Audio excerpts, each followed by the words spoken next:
Hey guys, welcome back to the channel. Welcome to another video. It's the Aston Villa versus Tottenham watch along at the Tottenham Hotspur Stadium.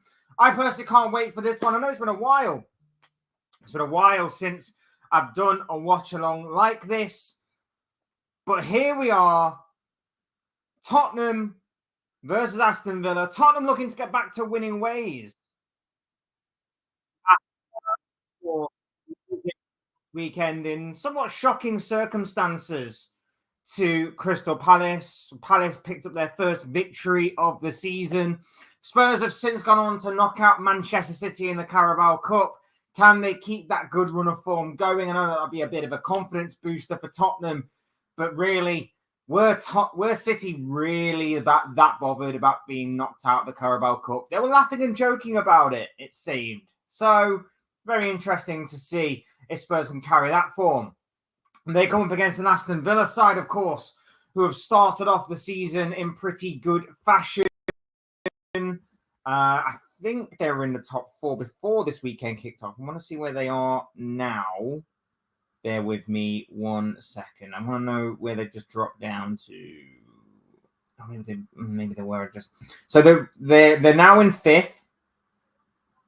A win today, we'll see them climb back to third, knocking Arsenal out of the top four. Forest will be down to fourth. We will be speaking about Forest later on this week and the incredible job that Nuno Espirito Santo has done so far during this season. So, yes, Forest, you will get your flowers from me definitely later on this week. We will be talking Nottingham Forest. But for now, the focus is on Aston Villa, Tottenham, and this incredible game, which I am seriously hoping there will be goals at. I have just realized there is something I've got to do, so bear with me just 1 second.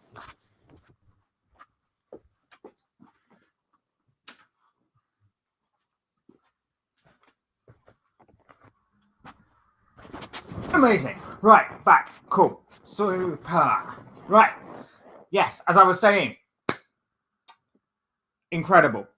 I'm hoping for an incredible game. I'm hoping for a game that is going to be full of chances, full of opportunities, full of goals, full of end-to-end action.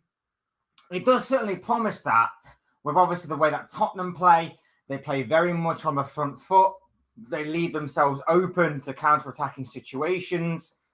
And with the way that Villa play, a bit more pragmatic, a bit more reserved, shall we say, but can still create their own opportunities, to say the least. Big team news, though, and that is, of course, going to be for Tottenham, as we can see here.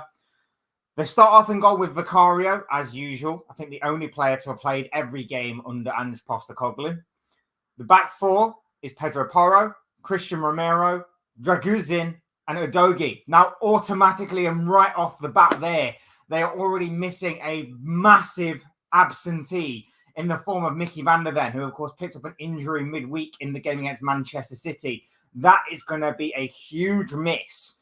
And it's going to be very interesting because I don't necessarily think, I mean, obviously not many defenders have the pace of Mickey van der Ven anyway, but that's going to be a massive miss for Spurs. And it's going to be very interesting to see whether or not Spurs drop back a few yards, whether there's going to be a bit more defensive, bit more defensive attributes on the mind of those Spurs players, because obviously there is no Van der Ven for that huge cover with his big recovery pace. So it's a big moment for Romero to really step up as the leader in that defense. And it's obviously a big moment for Draguzin to really stake a claim as to why he should be in that Tottenham starting a lineup, why he should be in the heart of that Tottenham defense right off the bat. So it's going to be massive. And that could be an area where if Tottenham haven't quite adapted due to not having Van der Ven, Aston Villa can look to exploit with who they have in those attacking areas. Kulusevski, Bentancur, and Sarr make up the midfield. Kulusevski's arguably been Spurs' most consistent and probably best player this season, so it's going to be interesting to see how he continues to adapt to this more central role he's playing. Bit more balance in there as well with Sarr and Bentancur rather than the likes of Maddison, for example. and then Johnson on the right, Solanke through the middle, and of course the return of Heung-min Son on the left. So that's going to be huge. That's going to be a big boost for Tottenham in terms of gaining Son back. Obviously, a massive knock for having Van de Ven absent, but a huge boost to have Son start up front. A bit more balance in the midfield, which could be a very interesting battle in there when you look at obviously Villa's midfield, which we are going to take a look at now. They obviously start with Martinez, winner of the Yashin Award this week in the FIFA Awards, the second time in a row that the Argentine goalkeeper has won that particular award. Matty Cash up against Heung-min Son is going to be a very interesting battle, especially because Matty Cash is very rash. Matty Cash, rash, very good with rhyming there. But yes, he is very rash in his challenges, so that's going to be very interesting. And it's probably my pick to get booked, which I've put a bet on here. Konsa and Torres make up the heart of the centre-back pairing. Luca Dean is on the left side of the defensive four. Then you have McGinn in the midfield with Andre Onana. Tielemans is also in the midfield. And then up front, you've got the likes of Morgan Rogers, apologies, Jacob Ramsey, and of course, Ollie Watkins. So the movement, the fluidity of those front three is going to be very interesting. It's going to be interesting to see if, obviously, like I say, Spurs' high line is going to continue to be high with the absence of Mickey van der Ven, and whether or not the front three of Aston Villa can exploit it. McGinn, Onana, and Tielemans going up against Kulusevski, Bentancur, and Sarr is also going to be a very intriguing battle as well. And of course, on the flip side, you've got Son, Solanke, and Brennan Johnson against the likes of Luca Dean, Matty Cash, who I've already said is rash, and of course, the likes of Konsa and Pau Torres. I'm looking forward to this one. I really am. I may be sticking around and maybe doing a live stream for Chelsea Man United later. I'm not really decided. We'll see how this one goes. But I am very much excited and looking forward to this game as well. Two teams that are going to be battling it out for Champions League places, you would imagine. Aston Villa start off the season really well. They're really handling that sort of 2 game a week fixture list that they've currently got right now. So yes, we shall see. And Ballum is in the chat. Hey dude, how are you doing? Welcome along to the stream, my guy. Hope you are doing well. I'm looking forward to this one. I really, really am looking forward to this one. Cannot wait to see how this one plays out. There's some interesting battles right the way from back to front across the entirety of the pitch.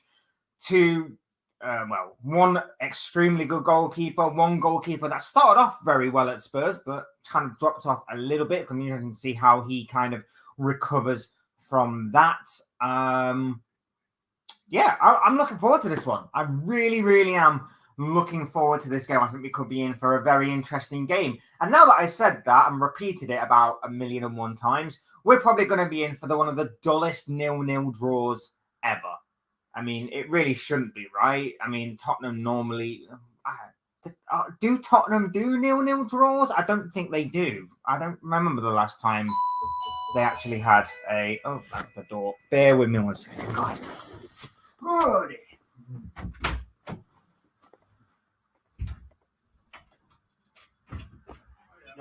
Cheers, thank you.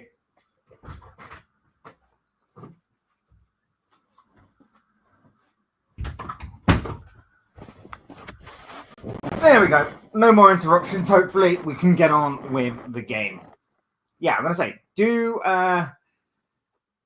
Tottenham do 0-0 draws? Maybe any Tottenham fans can let me know on that. I don't think they do they? I don't think they do 0-0 draws. Yes. Yeah, I didn't realise the missus had ordered something. So, yes. Amazon delivery. Great. Interrupting the stream. At least it happened before the game kicked off on my stream. Again, like I'll always say with these kind of things, my stream is like 30, 40 odd seconds behind. So try and keep it spoiler free in the comment section as much as possible for myself or for others who may be on a similar delay of live stream. I'm not unwell, dude. I'm fine. I'm unwell? That's news to me if it is. But anyway, we have kicked off. So I will change the banner.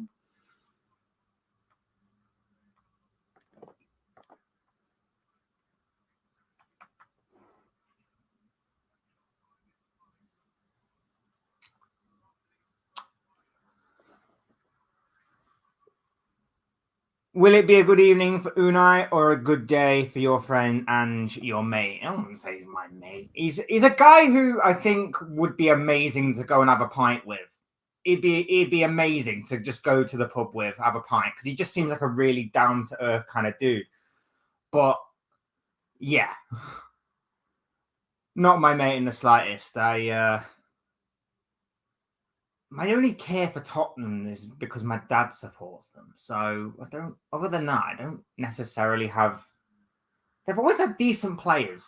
That's the thing. Spurs have always had some decent players. They haven't really had a team that's obviously gone on to win major silverware, but they've always had decent players in their ranks, whether it be the likes of Luka Modric, Gareth Bale, or even this kind of team with like Harry Kane, obviously of previous years gone by, Heung-min Son. So we'll see. I had a delayed comment to your light winter cough a few minutes ago. I had a Ferrero Rocher beforehand, and I think it's still lingering in the mouth. So shot goes in, and it's well over the bar from Rodgers. Rodgers, by the way, been one of probably the more surprising stories of the season. He's been absolutely fantastic for Aston Villa. So I'm very much looking forward to seeing if he can continue his kind of form here today in such a huge game for Aston Villa, a big game for them. And at halftime, I was watching Captain Fred YouTube video into Sky Sports. And you know what? If he was, fair play to him. He's in the right place. Aston Villa starting off bright, though. They're down the left. Lucadinho whips in a cross. Oh, and Watkins almost got ahead of the defender. It was just a little bit too in front of him, and Spurs managed to survive. But it was a decent delivery in. It might have actually been from Tielemans, actually. I'm not 100% sure. Yeah, it's a decent delivery, and he almost gets there ahead of the defender. So, yeah, Villa started off bright here. Opening 3.5 minutes gone. Villa on the front foot, I was going to say as you'd expect, but Spurs are the home team as Udogie goes flying in there on Matty Cash. And I'd say that area is going to be a very interesting battle. We know that obviously Udogie is very rash himself. I said that how Matty Cash was very rash, but Udogie himself can be very rash in a challenge. And as we see there, Udogie flies in on Cash. Villa get a free kick. So I'm very much intrigued by this particular battle down this side. I did put in top of foul, so that's good. Does anyone remember scenes when Fletch celebrated a Xerxes goal? It was I celebrated a goal because that game was boring. I was just happy to see a goal, and I'm a football fan. I'm a Liverpool fan, of course I am, but I'm also a football fan, and I was happy to see a goal, and it was a decent goal as well for a player who was new to the Premier League, of course. So don't try and make me out to be something I'm not. How dare you? Surprised I didn't go internet online viral. How dare you? If Liverpool get Notts County or Lincoln away, local to you in the FA Cup, will you go watch Arnie's ball? Slot ball, definitely. Do you see by match being a draw for Liverpool? Well, first and foremost, I always hope every single year that I get something local. Even if it's like Burton Albion or something, it's literally just like a half-hour trip on a train for me. So I'm always hopeful that Liverpool get an away tie somewhere local to me. So fingers crossed they can, but always because it's Liverpool, of course, tickets are always very difficult to come by. There's one in, and Brennan Johnson gets on the end of it, but it's smashed. Oh, sorry, Pedro Porro, sorry. And Liverpool Bayern game is going to be very interesting. I think both teams are unbeaten so far. I think Liverpool are perfect. I think Bayer Leverkusen drew in their last Champions League game. It's going to be a very interesting battle, that one. I think Liverpool will need to go for the win if they just want to get Champions League, the whole sort of qualification thing just through, done and dusted. Don't need to worry about it. So I think Liverpool should go for the win.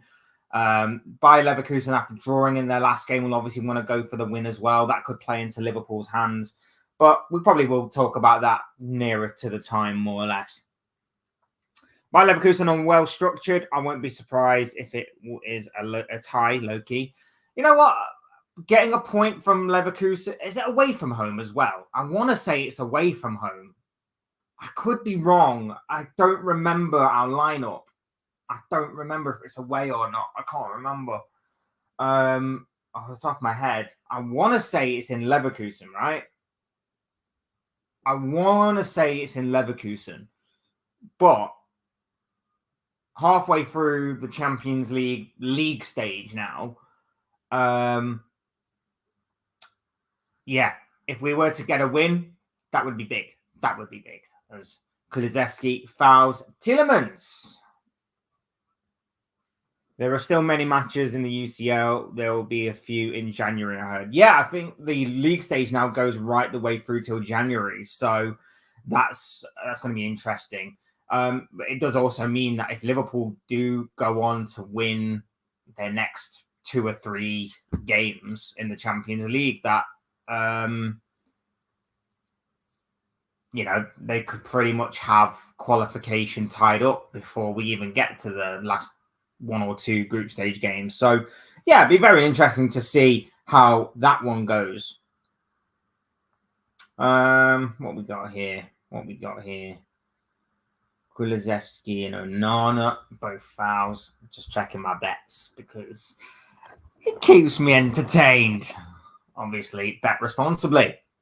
Not that I'm an advocate for gambling or no one gambling team is sponsoring me, but, it could happen one day. Who knows?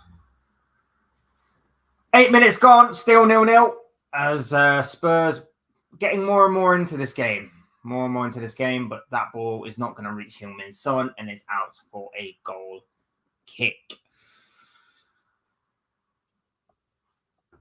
What have we made of Tottenham this season? What have we made of Tottenham this season, guys? I want to know, because there's been a few games where Spurs have looked okay. There's been a few games where Spurs have been dreadful. I want to know the progression under Ange Postecoglou and what you guys think.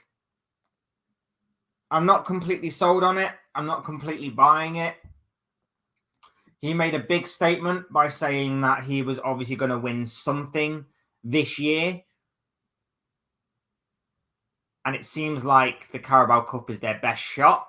They, of course, reached the next round of competition thanks to coming up against the Man City side who weren't taking that competition seriously at all.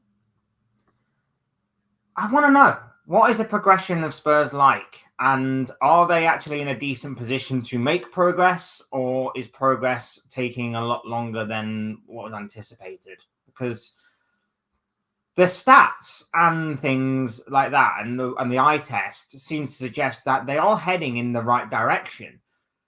But then they'll have a bad performance or a really bad result that seems to just take all that away and make you second guess what this Tottenham side are actually doing. So I just want to know from you guys what is going on at Spurs, because they're a tricky team for me to make out. By the way, while yesterday was a perfect day, it wasn't perfect for Liverpool in match. They were losing and grind out a 2-1 win, which they did a few times in a title winning team. One thing I will say about that, I saw your comment yesterday, and I was intrigued with obviously your opinion, and you're entitled to your opinion, bro. So I get where you're coming from, but the fact is that no title-winning team has ever played perfectly for 38 games in a season. No team has ever done that. And you need those kind of grinding out of results sometimes to really get you across that finish line sometimes. We did it during the season we won the title. I remember Sadio Mane's winner against Villa. I remember certain other late showings that we did throughout that season. No team ever plays perfectly for 38 games in a single campaign. So whilst yesterday wasn't maybe perfect performance-wise, we had like a very good 10, 20, 30-minute spell in which we were pretty comfortable, I would say, in sporadic parts of the game. We got the result. And when you see, I mean, obviously Everton not in the title race, but when you see Everton lose, that's always going to be good. And then when you obviously see Arsenal lose, a title rival of yours lose, and obviously when you see Manchester City lose, you just need to take advantage. And I feel like Liverpool in the past, whenever the opportunity has presented itself to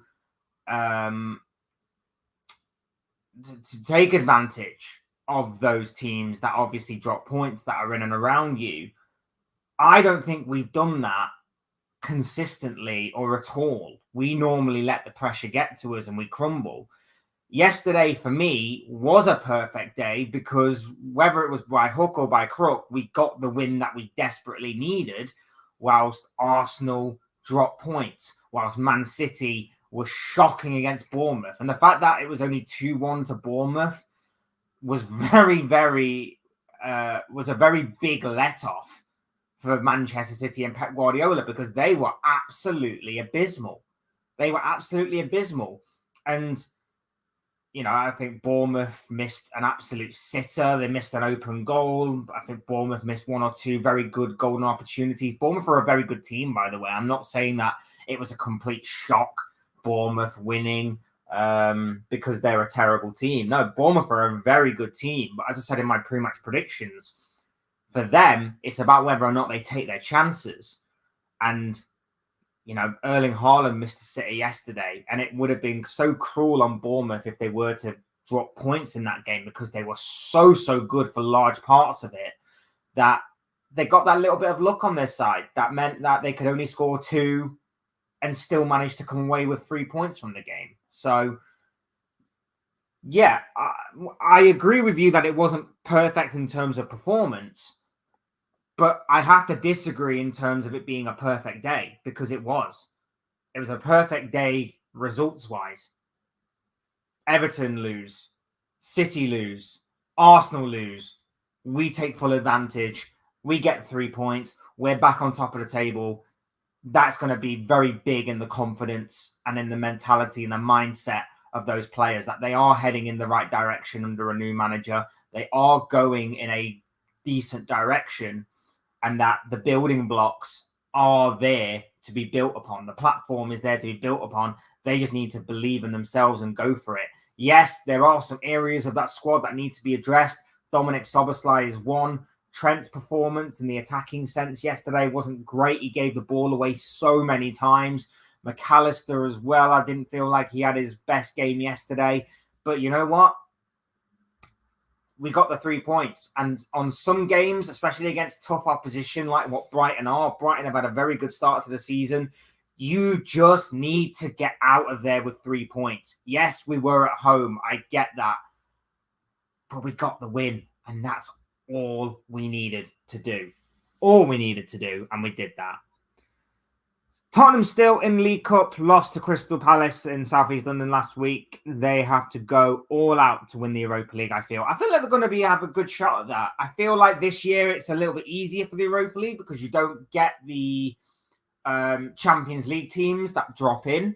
So I feel like it might be a little easier for them this time around than, say, what Liverpool went through last year, what Man United went through the year before, and so on and so forth.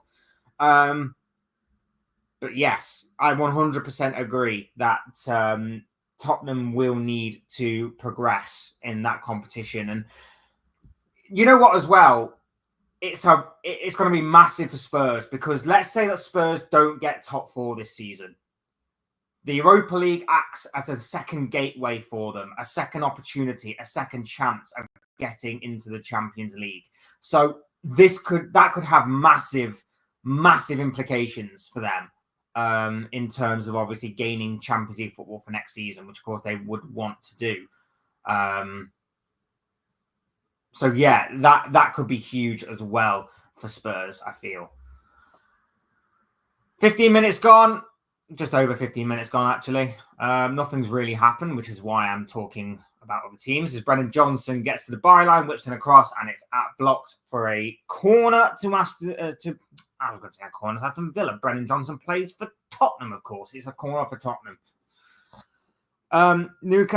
Manchester City have to go all out for Martin Zubimendi. They are going through a mini crisis. The problem for City is they've got no control in midfield, and if Erling Haaland isn't scoring goals, they're relying on Gvardiol. Gvardiol's like their second top goal scorer this season. So they have problems in two specific areas that are very much key for them. It's amazing what happens when Rodri, a key piece of their puzzle, is missing. Which is probably rightfully why he won the Ballon d'Or this week. I think you're seeing why he rightfully so won the Ballon d'Or. But the performances from City haven't been great this season. As Tottenham managed to break through, it's a crossing. It's just about dealt with. They're playing around with it at the back a bit dangerously, but they managed to get it away, Villa, and Spurs recover the ball and go again. But yes, that loss has been coming for City for a while. It really, really has. Bournemouth were very, very good yesterday. Rightfully so, the winners. But that loss had been coming for a while. They didn't play particularly well against Southampton last week. They didn't play particularly well for a number of weeks now. But, as Bentancur fires one into Rosette. But yes, I agree. I think they need some control in that midfield, and they definitely need to find an alternative to just Erling Haaland bailing them out week in, week out. Newcastle defended well yesterday in the win against Arsenal. Yes, they did. They were very, very good yesterday. Arsenal just did not have any creativity whatsoever. I can only think of the one Declan Rice chance near the end of the game in which I was a little bit worried for Newcastle. Other than that, they were sitting very comfortably. I think the gamble, as it were, at the beginning of the game to play the likes of Joe Willock and Sean Longstaff in the midfield over the likes of Tonali, for example, Joelinton playing a bit wider. All of that kind of gamble paid off for Eddie Howe. So, yeah, it was a very good tactical performance from Eddie Howe yesterday, and his team carried out their jobs extremely well. Their game plan was executed pretty much to perfection. Manchester without Rodri, their sitting midfielder, number 6 was a miss. Yeah, well, for anybody who still thinks that Vinicius Jr. was robbed this week of the Ballon d'Or, look at what's happened to Manchester City, not just this week, but in previous weeks where they've not been as solid, as reliable as what they are, and then tell me why Rodri does not deserve to win the Ballon d'Or, because he seriously does. He has done for the past 2 years, if that. The guy is simply phenomenal. Just because he doesn't get as many goals and as many assists, maybe, as what Vinicius Jr. has got, doesn't make it the be-all and end-all of football. Just saying. I'm just saying. It's interesting you still have Liverpool Ruben Amorim video on channel. Are you in good terms with Arsenal Fan TV? Well, you know, the videos are of their time. So I'm not going to take videos down just because obviously things have changed. The Amorim video was because of its time. Amorim, as the shot goes in, it's deflected, and Martinez was just a bit wrong-footed there from the deflection, but he manages to just about turn the weight of his body around to take that into his hands. There's a long-range effort, deflected. It looked like it might have just crept in. He might have been offside anyway, the Tottenham striker who got the deflection, but yes, still 0-0.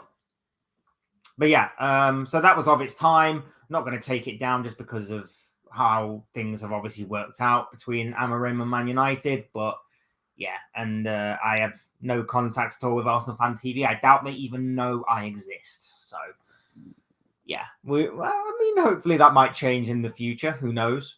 Who knows how far this goes? But I'm enjoying just doing this right now. And Newcastle's structure off the ball was very good. Yes, Newcastle off the ball yesterday was extremely good. Yes, well pointed out, bro. Well pointed out. 20 minutes gone. It's Tottenham 0, Aston Villa 0. As Kulusevski breaks through, he tries to set up Dom Solanke, but it's blocked and it's out for another Tottenham corner. As I'm going to take another sip of Lucozade.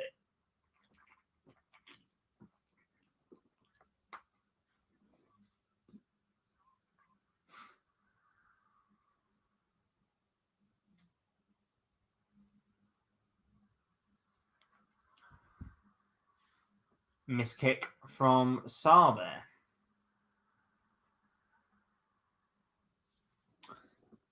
You did have that viral Arsenal Fan TV on channel a few years back before my time here. Yeah, I did a video because I felt TalkSport were attacking them for no apparent reason. And it's funny that as soon as Arsenal start playing well, suddenly as Bentancur tries one and it hits the roof of the net and over. Yeah, I had that video a few years ago. I felt TalkSport were unfairly attacking Arsenal Fan TV. It made absolutely no sense to me. Just put it out there as just a video because, you know, I didn't really like TalkSport at the time. Still don't really. If there's ever, I sometimes will watch to see certain opinions and certain things. Just, you know, just because I'm curious about other people's opinions and things like that nature. And I want to see what's going on in the mainstream and in that kind of media. But yeah, I felt they were unfairly attacking them. I feel like it's crazy to think that a team playing well is somehow the fault of fans and the content creators and things like that for being negative when all we really want is the best for our football clubs. You know, and it's funny that obviously Arsenal Fan TV is still going around. They're still doing exceptionally well. And yet Arsenal are now cooking a little bit. Obviously, they lost this past weekend, and we will probably talk about that later on this week about certain fans maybe losing patience with Mikel Arteta a little bit. But if that is the case, it's obviously not down to Arsenal Fan TV that have still been going even during Arsenal's bright and good moments. So yeah, it was crazy. I did that video. It actually did pretty well for the standards of my channel at that time, and even so to this day, sort of. It's still probably my second or third most viewed video on the channel. So yeah, I'm happy about it, and I think the reaction of a lot of people was sort of backing myself and backing AFTV, which was my intention and the plan. But if obviously AFTV had done that to TalkSport, I'd call it out as well. So I always try and be fair and balanced. But for me, it was just TalkSport were attacking AFTV for absolutely no reason whatsoever. And yeah, I just felt the need and want to call it out. Solanke scored plenty for Bournemouth, and reason why Ange signed him. Just hasn't worked out so far for him, has it? I know he scored a few goals here and there, but I don't know. Is it a lack of creativity, maybe? Is it maybe him finding it difficult with being a bigger fish in a slightly smaller pond? I don't know. Being a bigger fish in the pond, I don't know. Mohamed Salah is... Oh, no, I missed that one. Where would Liverpool be without Mohamed Salah? One day he will leave. How many goals can he score this season? 44, like 2017, 2018. Mohamed Salah is king of Egypt. Like I said in my video yesterday, bro, give this guy whatever he wants. If he wants a new car, if he wants a private jet, if he wants his own private island, second wife, Whatever the hell this guy wants, key to Liverpool, the freedom of Liverpool, whatever the hell this guy wants, give it to him. Give it to him. Seriously. The guy is phenomenal. The guy is still going strong. And he's only, 32 years of age. And he's still built and keeping his body and mind, as Brennan Johnson plays the ball in. Crucial interception there from John McGinn. And the guy is still going strong, and he's keeping his body and his mind beautifully intact. And it's perfect to see. As lovely ball played through. It's crossed in, but Martinez gets there as well. Knocking on the door a little bit, Tottenham here. Knocking on the door a little bit.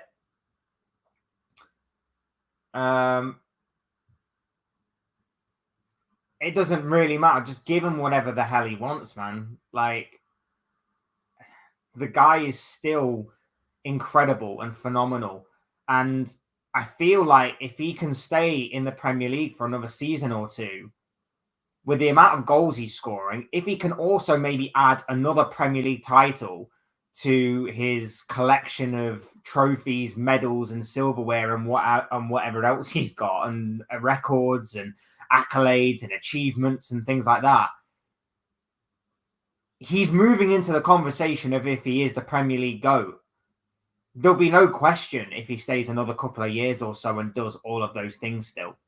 There'll be absolutely no doubt and no question in my mind that he will get all of that and he will get his flowers, because I still think by certain members of the footballing community, by certain fans, by certain pundits, even by certain fans of his own fan base of Liverpool, I still think he gets somewhat underappreciated. And I think Liverpool fans are now got to start realizing as well that although the vast majority of us love Steven Gerrard, the vast majority of us grew up watching Steven Gerrard absolutely drag Liverpool through thick and thin.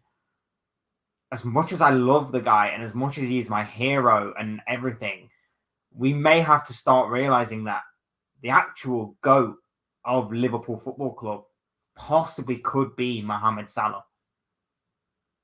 Because of just how incredible and how consistent he is. Maybe we have to start having that conversation. Taking nothing away from Gerrard. He's my hero. He's my icon, my legend. Everything I wanted to be growing up was based on him. But Salah is just him right now. He is just him right now, and actually has been for a number of years. So, yeah. Virgil at 33, 34. How long can he play for as centre-back? He can go for another couple of years.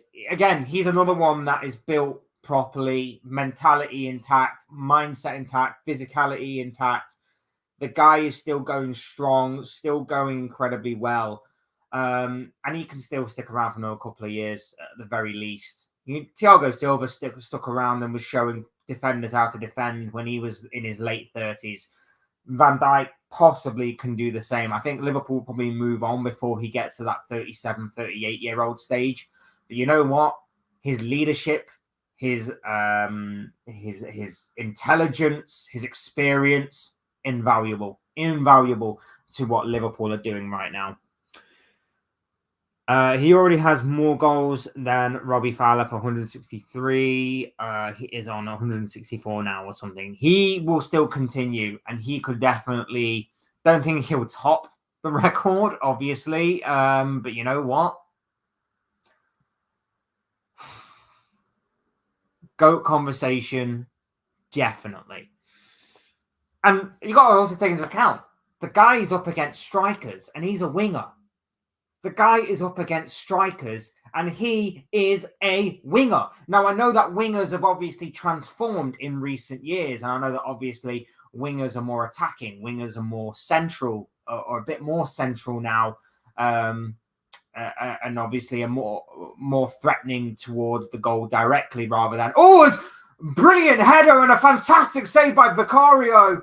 Cross in, I believe, by Lucadinha, and it was a header by Onana. That weapon again of Aston Villa from set pieces, crossed in, brilliant header from Onana, and it just hits the post and is battered away by Vicario. believe. Yeah.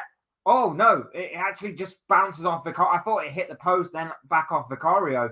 It's actually a brilliant save from the Tottenham goalkeeper. What a save that is by Vicario. Villa turning the screw a little bit here as they go in search of an opening goal. Yeah. I know that obviously, like I say, wingers have changed, but there's still nothing to be taken away from him. Liverpool found a gem in Salah and Michael Edwards. Absolutely. And remember, Liverpool didn't really want him. Jurgen Klopp didn't really want him. He wanted other players in his position. So we have to really thank the club there. As the ball gets whipped in, it's in! It's in! Morgan Rogers with the simplest of finishes. A dangerous free kick. Dangerous corner. Flicked on at the near post. Vicario's in no man's land. It goes right across the face of goal, it seems. And Morgan Rogers with a tap in. Vicario's not happy. I'm wondering if there may have been, or what he perceives to be, a foul in this. It'd be interesting to see the replay, but Spurs have found themselves 1-0 down here. Luca Dean with the free kick over the corner. It's flicked on. It might have actually been a Tottenham head it flicks off there. I think they may be questioning a foul on. I can't see who that is, but it's Konza. It's very difficult to see in this. It flicks off. I think it's a Tottenham head. It flicks off, and then it kind of bounces between defender on the line and Morgan Rogers, and Rogers just sticks the ball in the back of the net. Vicario, though, he may be angry that he may judge that there's maybe a foul on the defender, but he's really got to do better there. He really has to do better there in commanding his area. That's the one thing that Tottenham fans are very angry about, I would say, of Vicario, that he doesn't command his area enough from set pieces and corners and things of that nature. So, yeah, it's 1-0 Aston Villa. It's Morgan Rogers with the goal. And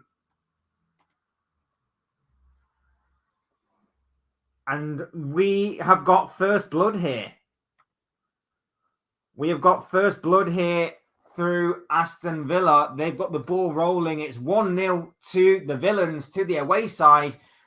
And more questions of the Tottenham goalkeeper are set to be asked, because he really should be commanding his area better there and maybe even coming for that. And he just hasn't. He's just let it go right the way across his own penalty area. And Morgan Rogers, once it hits the defender, has got the simplest of finishes to stick that into the back of the net. 1-0 Aston Villa. Salah is important. Let's be honest, 2017 to 2018, Salah was unplayable, 44 goals or so. The fact that he didn't come away with any piece of silverware that season is still something that is heartbreaking. The fact that he comes off early in the Champions League final thanks to that absolute rat Sergio Ramos is absolutely heartbreaking. So, yes, I completely agree. What do you make of Arnie taking off centre-backs at half-time, such as Konate and Kwanzaa? Well, Konate was injured yesterday. I saw that. So I'm hoping that it's not too serious. So Konate's was an injury. Kwanzaa, I think you're maybe referencing I was going to say Luton again. Why do I keep calling Ipswich Luton? The Ipswich game. I think that was the right thing to do.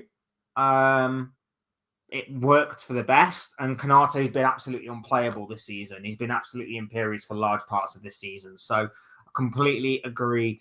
And you know what? His tactical awareness and knowledge. So it seems to come off a Tottenham head there, and then it seems to come off another Tottenham player, bounce off of Vicario, and then fall into the path of Rogers. Right, now that I've seen it from that particular angle, that goal, yeah, that goal looks very, very strange to me. Yeah, so for me, Arne Slot so far this season has been a tactical genius in pretty much every game he's played, barring maybe certain aspects of the Arsenal game last week. I think he probably should have started Dominic Szoboszlai. and maybe the Forest game, but the Forest game was more the players couldn't take their chances, so I'm not going to put too much of that on him for that one. What else we got here from you, bro? What's his name? Onana. I get it. Very smart. Can you do Morgan Rogers and Cole Palmer celebration dance for viewers? Absolutely not. I have had a cease and desist letter from things like that, and no one wants to see me flop them anyway. Is the game gone, Fletch? What do you make of young footballers younger than you doing young people dance moves? That's why I stay off TikTok, bro, because that's all kind of like the TikTok generation, and I'm not a part of that. And, you know, it's one of the reasons why I dislike TikTok, because it's weird to me and it's alien, and I will not be a part of it. I refuse. Unless, of course, you know, I just decide to post football content on there, which, you know, potentially could happen, but I don't like it.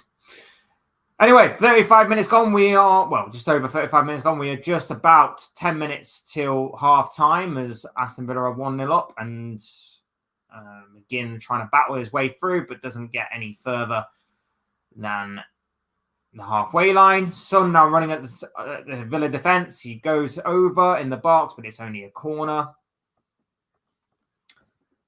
Can you do gritty? I have no idea what that is, bro. I have no idea what gritty is. I've got no idea, bro. That you're speaking an alien language to me when you say things like that. I've got no idea.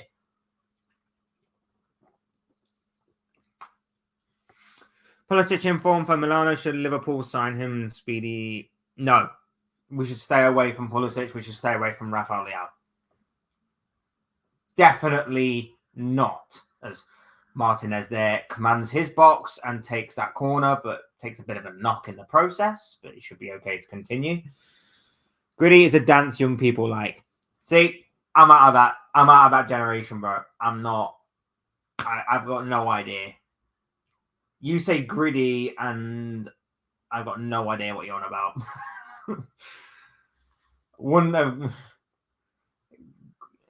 I don't know. I would probably have said that's like a rapper or something. One of these new rappers that's like into drill or rap or something. I don't know. I'm just rambling now. I've got no idea. You're speaking a foreign language to me, mate. Kulusevski running down the right-hand side. He's got past one. He's got past two. He pulls it across penalty area. It's well dealt with. I tell you what, Villa may not be dealing with the wingers of Tottenham, but they are certainly dealing with the crosses. Crosses haven't been that good, but they are certainly getting some joy down those wings. Spurs, as we edge ever closer towards half time.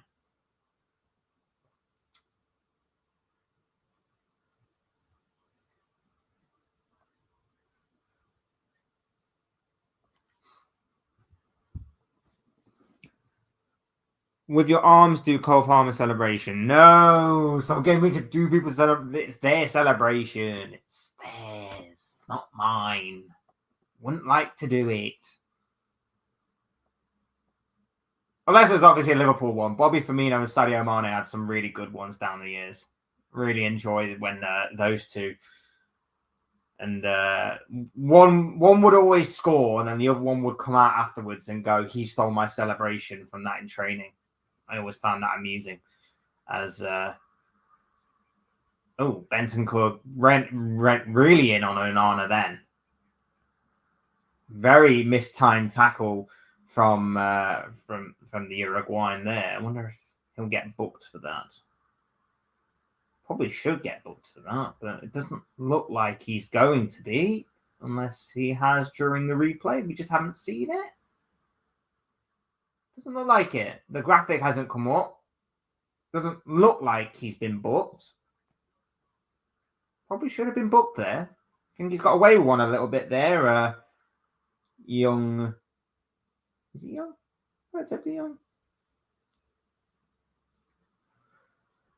Young Bentancur. Matty Cash. Tielemans. Blocked by Kulusevski, and now Spurs looking to maybe counter-attack with 5 minutes to go till half-time. tries to play a long ball. It's dealt with by the defence, and it's back with Emi Martinez, who whacks it upfield, looking for Ollie Watkins, and Spurs recover the ball and can start again with Pape Sarr. Do Salah throw arrow celebrate? Stop getting me to try and do celebrations. Leave it with them. Leave it with them. God. Trying to watch the game, bro. Don't want to do celebrations. I'll do it if I'm in a Liverpool game, watch along, and he scores, then maybe I will do it. But yeah, we'll leave it with them because although I remember doing like stuff like that as a kid, stealing celebrations as a kid, playing football at PE and stuff, stealing celebrations like that. We all did it, right? It's like when you take a long shot and you shout Gerard, stuff like that. You just did that. You don't get that now. Who do kids do that for now? When kids play football in the park or in school, who do they shout now? Because no one does that anymore. You don't get like a Rooney. You don't get like a Gerard anymore. You just don't. It's like you feel sorry for these kids that didn't grow up with that kind of stuff.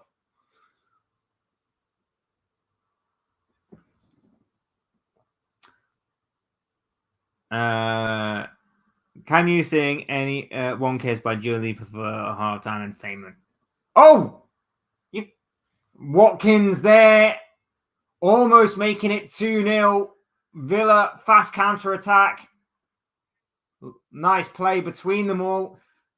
Nice play, reverse ball. Watkins through on goal, and he just couldn't hit the target. Gets onto that left foot, and Watkins just drags it wide. But there's a big opportunity there.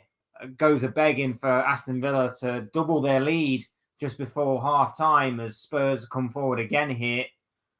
And no, again, I've been told cease and desist on singing. I might get done for copyright. Guys, come on.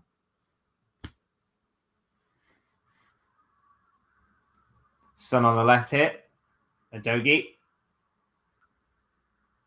Bentancur with another long-range effort, and it goes over again. That's really been their only source of trying to attack the Villa goal, long-range efforts, and especially from Bentancur, who's had 2 or 3 in this game, all flying over the bar.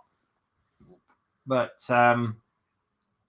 yeah, Spurs haven't got going. They've not managed to penetrate this back line of Aston Villa. They've not managed to play through them.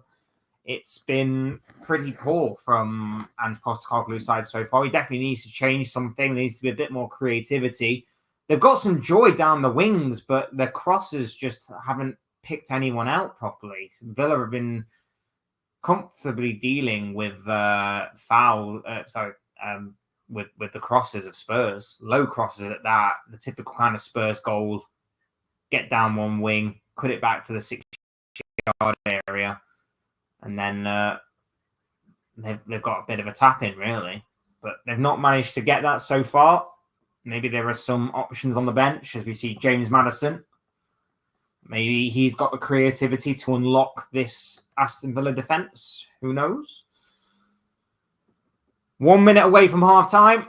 It's still 1-0 to Aston Villa. Not exactly been the game I was anticipating or expecting, but at least we have seen a goal. I'll put it that way. Can you sing Glory, Glory, Tottenham Hotspur? Why do Tottenham fans sing Glory, Glory, Tottenham Hotspur, especially in this day and age where they've won 1 League Cup in the past 16 years? Just because it goes doesn't mean it... Just because the name fits in with the song doesn't make it true. We'll not be singing Glory, Glory, Tottenham Hotspur. We'll not be singing any song of any club other than my own club. Thank you. And even then, I will sing it in the comfort of my own shower. So, yeah, deal with it. I sing Virgil van Dijk's song. I am loving Luis Diaz's new song. It's amazing. I am just belting that out at work at random times during the day. 1 minute of added on time, by the way. Loving the Luis Diaz song. I will sing Ale Ale Ale, Poetry in Motion. Still love the Bobby Firmino one, even though he's not obviously with the club anymore, but still a legend. Long throw in, and it's dealt with by Vicario. And she dealt with it this time. Are you going away for a few minutes at half time, making our time cup of tea, or going to give hard time maintenance to Paul Pogba? Why do you want me to dance and stuff, bro? That's just weird. But no, I won't be going away. We'll obviously be talking about the game at half time and hopefully getting more of your kind of comments. Hopefully on the game and not on my dancing skills or anything like that. As Solanke has a shot, but it's blocked by Konza, and Villa can get the ball away. And that should be that, and it is. As the half-time whistle goes, Aston Villa are 1-0 up thanks to a tap-in from Morgan Rogers after a bit of a confusing and dangerous corner by Aston Villa. Spurs didn't deal with it, and yes, Rogers capitalised. Villa going in at half-time into the interval, a goal to the good, 1-0 up. A lot of work for Spurs to do during this interval. We conquered all of Europe. We are never going to stop. Remember when dabbing was in? Yes, I remember when I remember dabbing. I remember that. I don't remember anything that's like after that. Anything after that is like alien to me now. Like Paul Pogba, Jesse Lingard, that kind of era was like in dabbing, wasn't it? And stuff like that. I'm not that guy. I'm not. If it's stuff like that, I find stupid. I tried to do. Do you remember the Dele Alli that thing where he did like some optical illusion thing with his hand to try and make it like he's got a monocle on his eye or some stuff like that. I tried to do that thing, but I must have been like drunk at the time or something. I don't remember. That was stupid as well. Sad what happened to Dele Alli, really. His interview with Gary Neville was very powerful and incredible, to say the least. It's a shame. It's a shame what a talent he was. Just didn't work out in the end. But yes, Spurs 0, Tottenham 1. Spurs 0, Tottenham 1. Jesus Christ, what was wrong with me? Spurs 0, Aston Villa 1. We got there in the end. Big goal for Morgan Rogers. Big talk about him before the game from myself, of course. Big talk about Aston Villa as well. Big talk about whether Spurs were going to put in a kind of performance that would say last week was a blip or not. So far, hasn't been the case. So far, Spurs haven't been great in penetrating the Aston Villa back line. Villa have dealt with the majority of their attacks. They have found some joy down the wings, particularly down that right-hand side. The Pedro Porro and Brennan Johnson combination has seemingly worked a fair amount for Tottenham down that side. But when they do get to the byline, the crossing hasn't been up to scratch and up to standard. So yeah, there's a lot of work for Spurs to do at this halftime interval. Do you watch Brogdon? I don't. I'm not a religious fan of his. I will catch the odd video here and there. Yeah, I'll catch the odd video, but I'm not a religious fan, admittedly. Do you watch HITC Sevens? No, I do not. Do you watch Away Days? No, I do not. Do you listen to Price of Football podcast? Any of these? I don't really. I don't. I say Fogden. I will catch the odd video for. None of them I'm fully aware of. In all honesty, I watch a lot of the Football Terrace. I watch a fair amount of rival videos as well. Liverpool content creator that I do watch from time to time as well, Don Hussam. We'll watch him as well. But there's a lot of football creators, content creators that go on the Football Terrace that branch off to do their own channel that I will watch. So I do kind of like that area. And like I say, I will watch the occasional rival video from time to time just to obviously see what they're saying. Because my channel is basically, I'm trying to do a Premier League channel mainly. There will obviously be other content from other leagues and other things as well. So I do try and I do try and listen to rival fans just to kind of broaden my horizons, so to speak, on other football channels and other football teams. So, do you listen to the Anfield Rap? No, I don't. I used to watch Red Men a fair bit. I don't anymore. I still subscribe and I still catch the odd video here and there from them, but I don't really watch Red Men as much as I used to. Mainly because I find my issue with those kind of channels is that I sometimes question how true they are to their actual word, because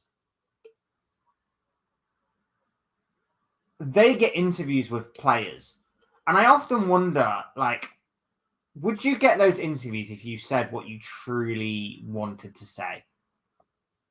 Or do you just say these kind of things to keep the club sweet? So, for example, last season, if you were to maybe slate some of the performances of like a Darwin Núñez, say, or a Luis Diaz, or maybe go in a little bit on Jurgen Klopp and say, well, he should have done this better and he should have done that better. Or maybe you're attacking the board and you go, well, the board should have gone out and bought this player and bought that player. Would you have got those interviews? I don't think you would. So do you hold back because you're on good terms with the club? You get those interviews, you get that access behind the scenes. I'm a little bit on the fence with that one, I've got to admit.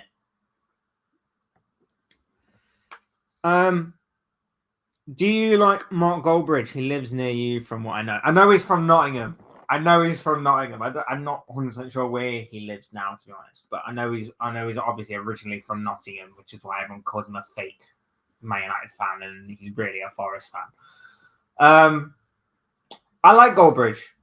I will say that I like Goldbridge. I don't agree with everything he says, but this is the kind of thing with certain football fans. Like, certain football fans will not agree with someone's opinions and then go, well, I don't like you because you don't agree with my own opinions. I don't. That's stupid to me. It's pointless. I don't agree with a lot of what a lot of pundits say, but that doesn't mean I don't like them. Like, talking right now, Roy Keane. I don't like a lot of what Roy Keane says, but I don't hate the guy because of it. I don't hate Jamie Redknapp just because he says some stupid things, or Gary Neville or Jamie Carragher because he hates some stupid things. The same way that, like I say, I don't necessarily agree with certain things that Goldbridge says, whether it's about my club, whether it's about other clubs that he does on his That's Football channel, or whether I will catch the odd United stand video when he's talking about United. And obviously he'll have more insight in Man United than what I do, but I can still sit there and go, from my perspective, I don't quite see it that way. And sometimes from the outside looking in, you can have a different perspective and you can obviously have different thoughts and views and opinions. And it's just the way that it is. But I wouldn't say I hate the guy. I actually don't mind him. I think I admire what he's built over at the United Stand. I admire what he's doing with his podcast and with his That's Football channel. I admire the living hell out of that guy for everything that he does, and obviously how entertaining the guy is and what he's doing. Like, I really do admire Goldbridge for everything that he's done. I I can't really say a bad word about the guy. Yes, I don't agree with everything that he says, but I'm sure if he was to ever one day realize who I am, for example, he'd be saying the same thing. He wouldn't agree with everything that I say. So yeah, I don't mind the guy whatsoever. Away days and HIT say are YouTube people on here. I mean, I got that, bro. I got that. It's HITC. I could be wrong. Is he the Irish guy? Because I feel like I've come across that name before, but I can't picture in my head who it is. Is he the Irish guy? I feel like he's the Irish guy. And I'm sorry to just say the Irish guy, but like I said, I don't. If he is, I don't really watch his content, and I know that a few friends of mine do. So that's kind of how I would know who he is in that respect. But I could be completely wrong, and it could be just a completely different guy. But I feel like that is the channel that is in my head. I respect Mark for giving people entertainment during lockdown and everything. I'll be back soon. Yeah, like I say, I respect him for everything he's built. I respect him for his. I did watch his. I have watched his. You know, when he's tried to do gaming in the past and like his FIFA videos and stuff like that. Yeah, I've watched that. So he's very entertaining. I love everything. I love everything that he's built. I think it's incredible what he's built. But yeah, I wouldn't say like I completely agree with everything he says, but if we all agreed on everything that each other said, it would be an extremely boring world to be living in, wouldn't it? Yeah, talk to you later, bro. You're welcome, obviously, anytime. Would love to have you back. Been great talking to you. Irish guy is different. HIT7 is Alfie, a whole fan. Irish guy is his own channel now. Oh, okay. So I am thinking of the wrong guy then. Okay, cool. Like I say, there's so many, and they're all great, and we should all definitely follow each other to the best of our ability. I know there's like so much content out there that we can't all we can't all watch every video in all hours of the day, and plus there are some times where we need to sort of, you know, take a break from football. But yeah. The football fan community especially definitely needs to back each other, help each other, especially from the mainstream guys. You know, the mainstream guys that care about sponsors and cares about, you know, keeping everybody happy. And, you know, we don't want to talk bad about anything or anyone, or we don't want to talk bad about VAR or PGMOL and all that stuff. Has there actually been anything bad about PGMOL and VAR this week? I know there might be a few minor things that they haven't quite got right in terms of consistency, but I don't think there's been anything majorly bad this weekend, has there? It's actually been nice to have a weekend so far. I mean, so I don't want to jinx it and have like Villa go on and score another goal that is like ruled out for stupid offside or a handball or something. And I don't want to have like in the United Chelsea game, United, you know, get done by another stupid penalty decision. Wouldn't like to have that, but it's actually been nice that we've had a weekend in which the football has taken centre stage, and the PGMOL and the VAR and stuff are just on the sides as they should be. It's actually been quite nice. And yeah, I will check out that HITC guy. If you're following him and liking him, bro, I will definitely check him out, because yeah, I'm always on the lookout for difference of opinions. I'm always on the lookout for different and interesting creators and things like that. I follow a number of ones on here. So shout out to likes of Jordan Hyman, who's a Liverpool fan. Shout out to you, bro. I know it's been a long time since I've seen you and everything, but yeah, shout out to you. There's True Gooner as well. Name's Josh. He's doing incredible things on his channel. Mainly Arsenal, but I think he does do a few watch-alongs and a few other different clubs as well. So shout out to him as well. He's another guy that I'm following quite regularly. So shout out to him. But yeah, interesting times of the football fan channel community. Very interesting times as we're just preparing for the second half to play on. Aston Villa still leading Tottenham by 1-0. Second half starting very soon.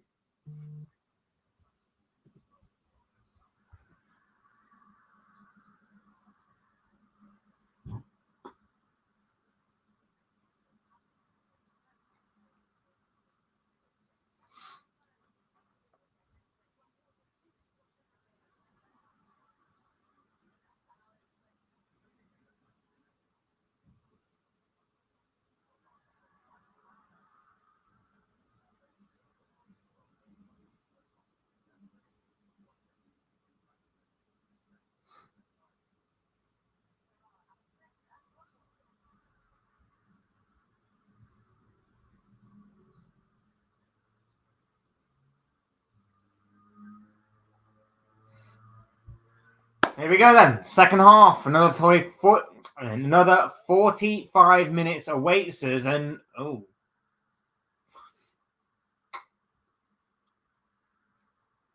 could have been a very controversial moment there. It seems like Martinez just about picked up the ball in his own area, although much to the... Yeah, it's bang on the line. It's bang on the line. Just very good goalkeeping from him, despite the protests of Brennan Johnson, but nothing doing there. Nice play there. And Villa can get out the press and maybe even launch an attack here through Onana and Cash. And Villa have decided to play the ball backwards, and they will just keep hold of the ball and just get a feel of it for the second half. It's been a very good game. It's been a very good game plan by Aston Villa so far. Spurs, like I say, failing to really penetrate that back line. Spurs so far struggling to really test Emi Martinez. Like, they've had a few long-range efforts, but there's been nothing. There's been nothing there from Villa to really get at this Spurs side, I don't think. Which, yeah, there should be, because Spurs need to take authority here, and Spurs need to obviously bounce back from last week's defeat. Obviously, there's European football on the line. You're seeing already this. I know we're only like 9 or 10 games into the season, but you're already seeing certain teams just excel so far this campaign. I mean, Brighton under their new manager started off the season pretty well. Newcastle picked up a very good result against Arsenal this weekend. They're going to be a contender for that kind of that kind of honor for this season. You've got Forest have been absolutely outstanding so far, and the way that their season started, you might think things will level out, but stranger things have happened, and it's going to be very interesting as Morgan Rogers is down there from challenge from Bentancur, and again, it's another late one from Bentancur. The fact that he's not been booked is a strange one to me.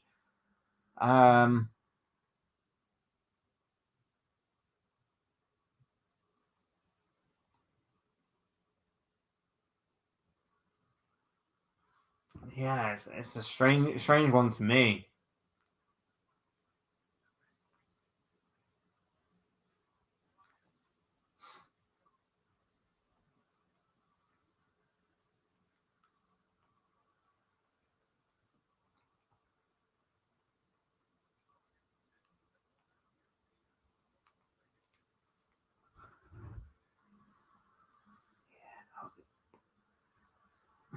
Here's someone left. Cross the ball, it would have crossed, that is, and Brennan Johnson's there, and in the blink of an eye, Tottenham are back in this game, back on level terms, and they have Son Heung-min and Brennan Johnson to thank for that. Son down the left, first real dangerous attack that he's really been involved with, really going at Matty Cash there, and he produces a brilliant cross into the area. Onside, nothing wrong with that, of course. And then he's running at the defender, and he takes his time. It's a beautifully left-footed cross right into a dangerous area between goalkeeper and defense. Brilliant crossing from Son. And Brennan Johnson there on the spot, continuing this brilliant bit of form he's in right now and scoring. Just get something on that to direct it underneath Emi Martinez and into the back of the net. And now Spurs are back in it.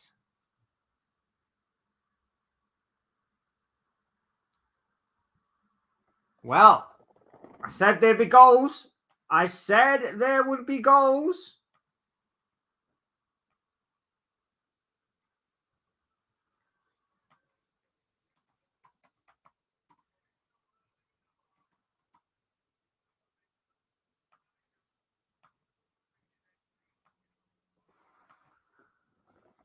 And we are now getting it. We're now getting the goals.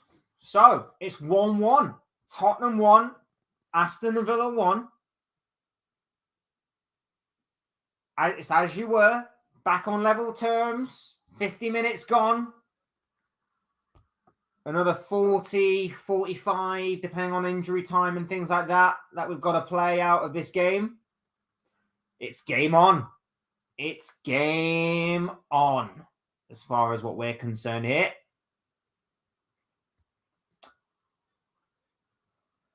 Nice bit of play there from Aston Villa. Oh, cut out by Adogi though, and Spurs can come again with Heung-min's Son. If Spurs can get Son back to his form, wait a minute, as Adogi here plays in Dominic Solanke, who shoots it. It's a very good save from Emi Martinez.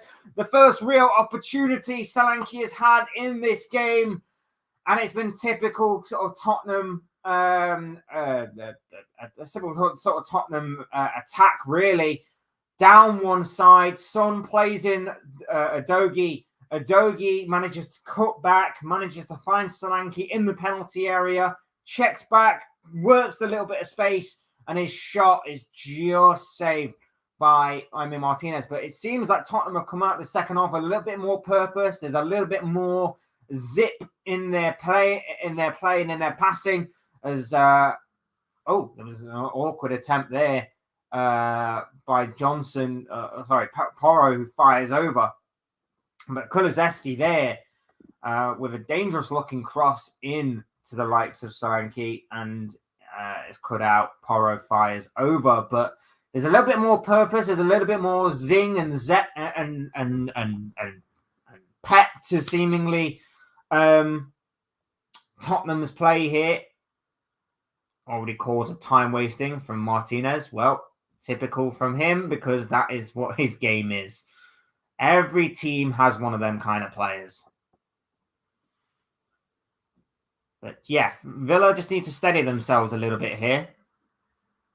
Tottenham fans seemingly back into this one, as is Tottenham themselves. There's still the opportunity. There are still opportunities here for Aston Villa to exploit, as Son goes down in the centre of the pitch there and wins a free kick. Questioning maybe why there's not a yellow card. It's actually been incredible. There's been no yellow cards so far in this game. And I'm pretty sure that both sides should probably have at least one or two by now. That Bentancur definitely should be booked, and maybe Onana as well from Villa's side of things. But it's incredible that the referee's kept his cards in his pocket. Normally, they seemingly get paid by the card, so they normally give them out like sweets on Halloween, conveniently.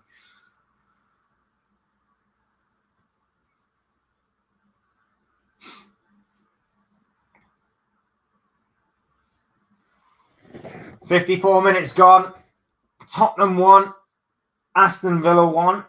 Spurs back into this one, looking a bit more sharper, a bit more intent. Watkins wrestling with Romero there, and he gets the better of Romero, and Porro goes flying in. And that's the first yellow card of the game, and it goes to Pedro Porro for a foul on Ollie Watkins.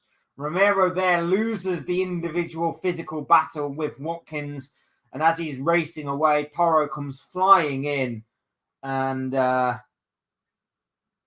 it's a foul on Watkins, and rightfully so. As we were just talking about there being no yellow cards in this game, in typical fashion, Pedro Porro gets the first yellow card of the game.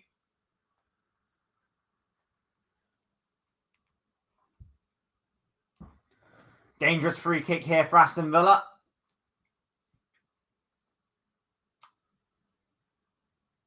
Tielemans standing over the ball.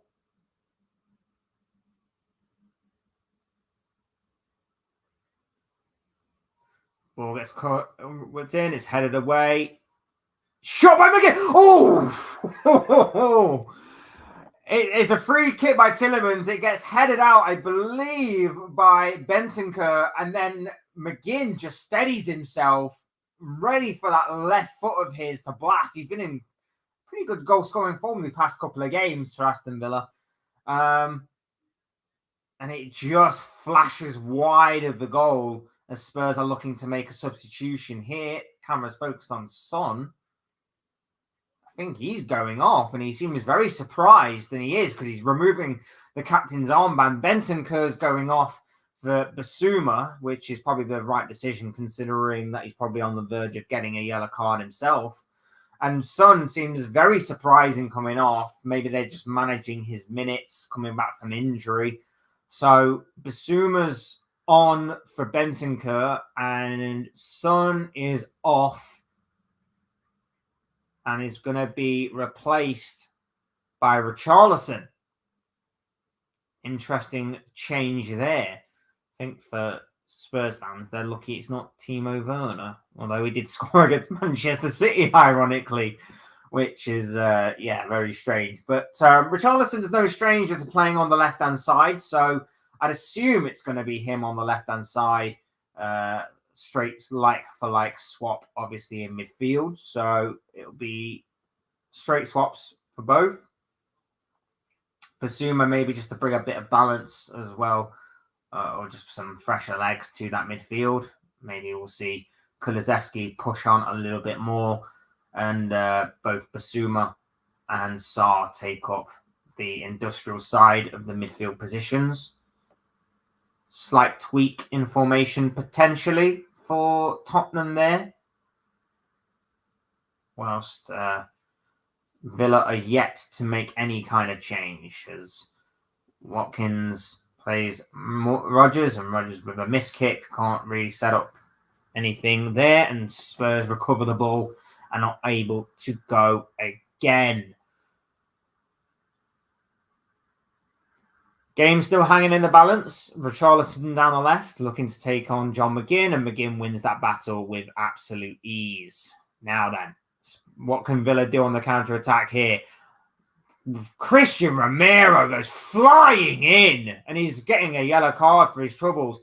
He went absolutely flying in then on Morgan Rodgers. Jesus Christ. He's gone past a couple of Spurs players there, and he just goes flying in, and rightfully so picks up a yellow card. Jesus Christ. He goes past Kulusevski. He goes past, I believe, Sarr or Basuma, one of them two. I think in the build up to that, and then Romero just goes absolutely flying in, and rightfully so picks up a yellow card. That's just part of Romero's game, isn't it?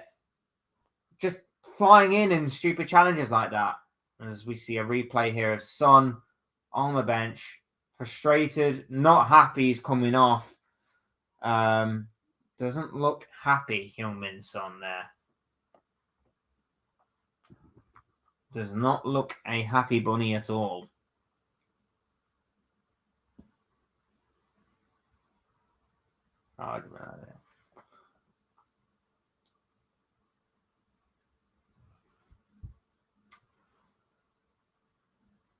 Seemingly a problem with Romero himself now. After going in on that challenge, he doesn't His boots come off. He's feeling his foot.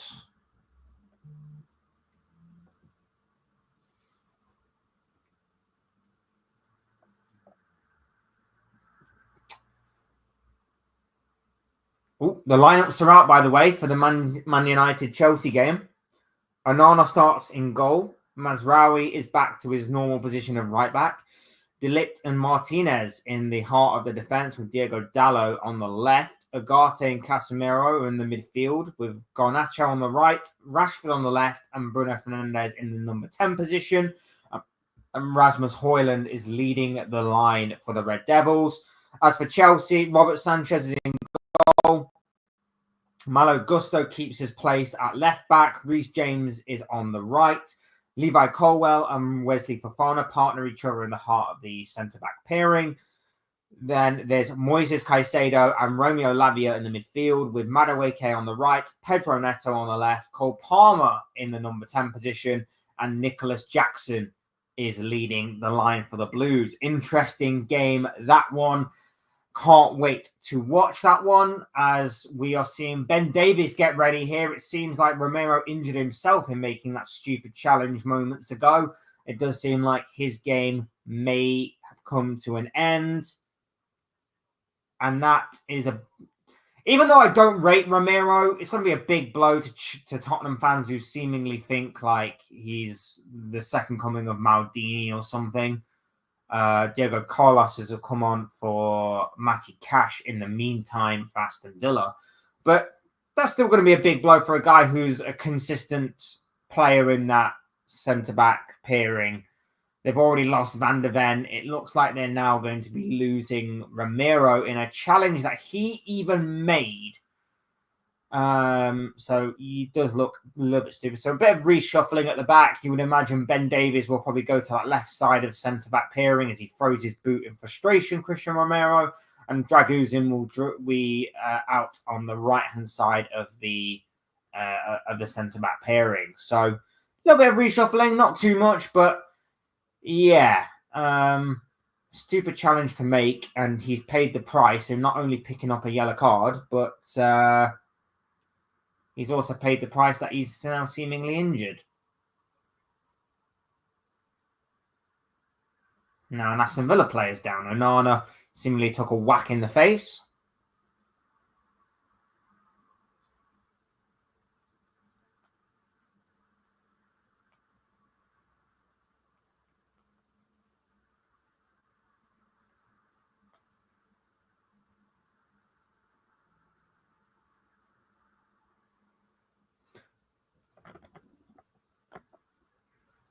Hey, Ballo. Welcome back. Brennan is back on Insta and back scoring. Yeah, just prove that social media isn't what you... it isn't the cause for certain things. So we'll see.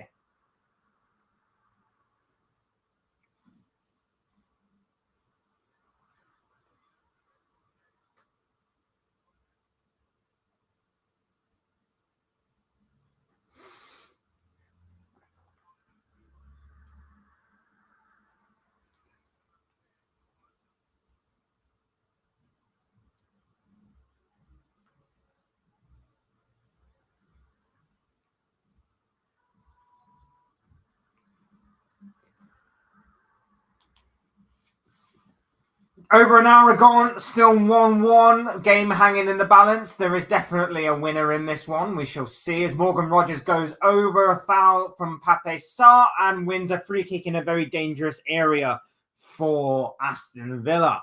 Brennan Johnson was scoring for a few weeks consistently. He's been in a very good patch of form. It's just going to be interesting to see whether it is just a purple patch or whether it's actually something consistent there over a course of a longer period of time. We shall see.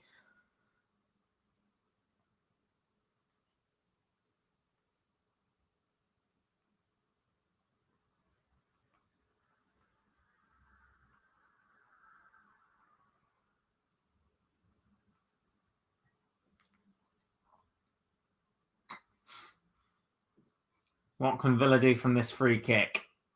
It's Tielemans again. We already saw McGinn flash one wide. He's played it across face of goal. It's a shot. It's blocked and it's out for a goal kick. It seemingly bounced off a Villa player.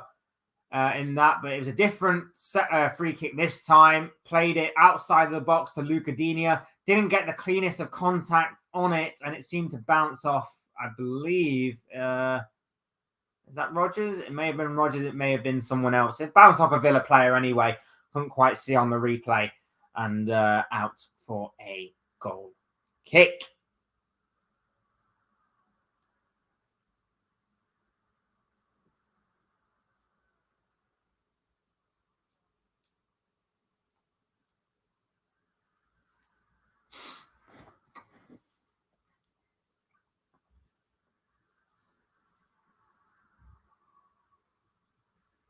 Richarlison's cross deflects off Tielemans and into the arms of Martinez. Some Tottenham players claiming pass back. Never going to be a pass back.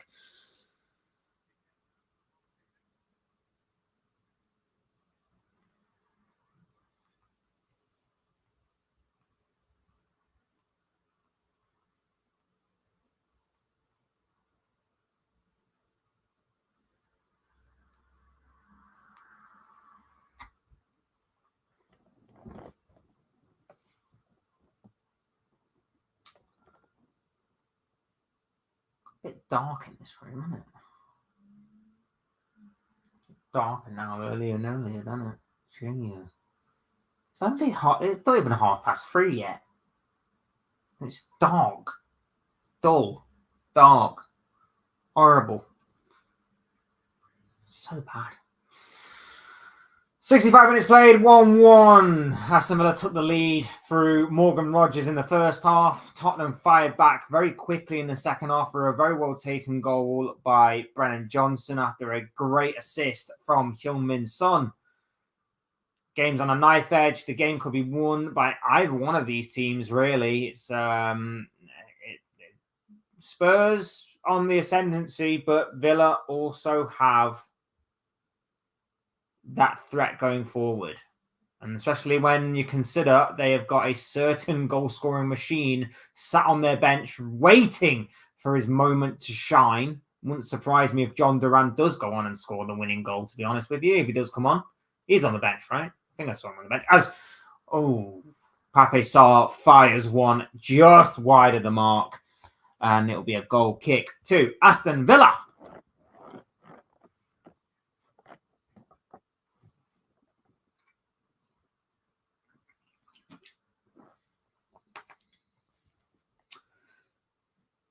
I am not doing Richarlison's stupid pigeon dance. I am not doing that. That is stupid. It's one of the worst celebrations in the history of football. And it's done by someone I absolutely despise. I do not like Richarlison. I never have. Never want him anywhere near Liverpool. Do not like the guy. Do not rate the guy whatsoever. No, never. Yes, it's winter. It gets dark around 4:20 p.m. now. Yeah. Tell me about it. Tell me about it. Bring back summer. I don't mind the winter. It's just, just is what it is when it gets to this stage. Just is what it is.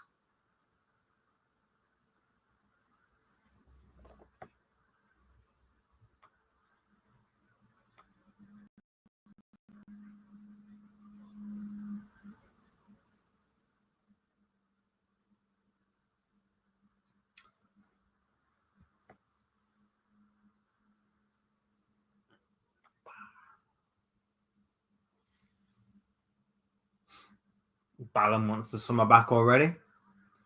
Bit of concern here for Aston Villa. Morgan Rodgers receiving some treatment. Not the sight you want to see if you're an Aston Villa fan. John Durando is warming up, and it does seem like he is going to be coming on. So it's interesting, this one. It does seem like they probably, if it is going to be for Morgan Rodgers, are they going to go two up top and go for the kill, or it's going to be very interesting.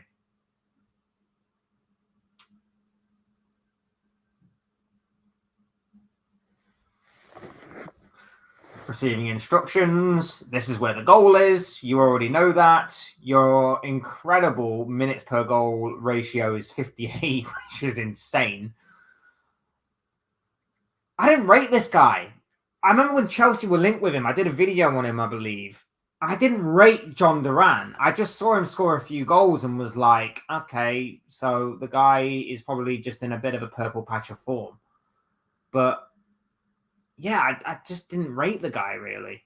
And John Duran is going to come on for Morgan Rogers. Villa seemingly taking no risks in keeping Rogers on the pitch. So Duran comes on. Rogers is off. We'll see how long it takes before Duran makes an impact on this game, if, of course, he does. Aston Villa did well in Champions League so far. Yep, they're top of the league. They are doing exceptionally well, and full credit goes to each and every single one of their players, their club, and especially Unai Emery, who is absolutely amazing right now. Where did they sign John Duran from? I know he was in the MLS. He was from Colombia and was scoring so many goals. I'm not actually sure, to be honest. I can't remember. I remember him signing, and I remember... I don't remember. Was it like I want to say it was like Orlando or something, but I don't remember. I'm pretty sure. Was it the US? Was it even the US? No, I've said I don't even remember, bro. I really don't remember. I'm gonna have to look that one up. Brennan Johnson's crossed into the area, and Martinez easily and comfortably gathers. John Duran is young and around 22 or so. Imagine the scenes and limbs if John Duran scores again. Yeah, won't be surprised if they sign John Duran from MLS team. He did play in the MLS. Yeah, I want to say it was somewhere like Orlando, but I don't know why I've got that in my head, to be honest. It probably wasn't even that. I don't know. I really don't know. Anyway, Aston Villa on the attack here. McGinn plays one over. Nice looking ball that to Jacob Ramsey, who's taking on Pedro Porro. Cross it into the area. It's just behind Ollie Watkins. Dangerous looking attack. And obviously with Pedro Porro being booked as well, you would imagine that that could be an area in which Villa look to try and exploit going forward. We know that obviously Porro likes to get forward, but we also know he's on a yellow card and he's got to do some defensive work down that side, especially now that Duran's on the pitch as well. And obviously with the ever energetic Jacob Ramsey running at him, it's going to be very interesting to see how he handles that battle as Richarlison's cross goes out of play for a goal kick. Surprise, surprise. Trying to claim for a corner there. The angle wasn't exactly clear.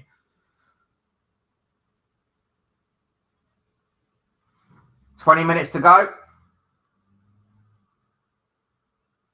Still on a knife edge. Dogi does well against Watkins and finds an outlet. Here's Basuma.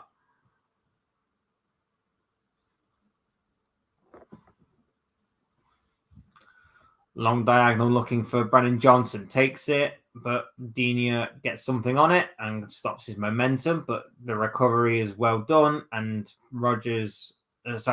Johnson finds Porro, and the two keep it between them for now.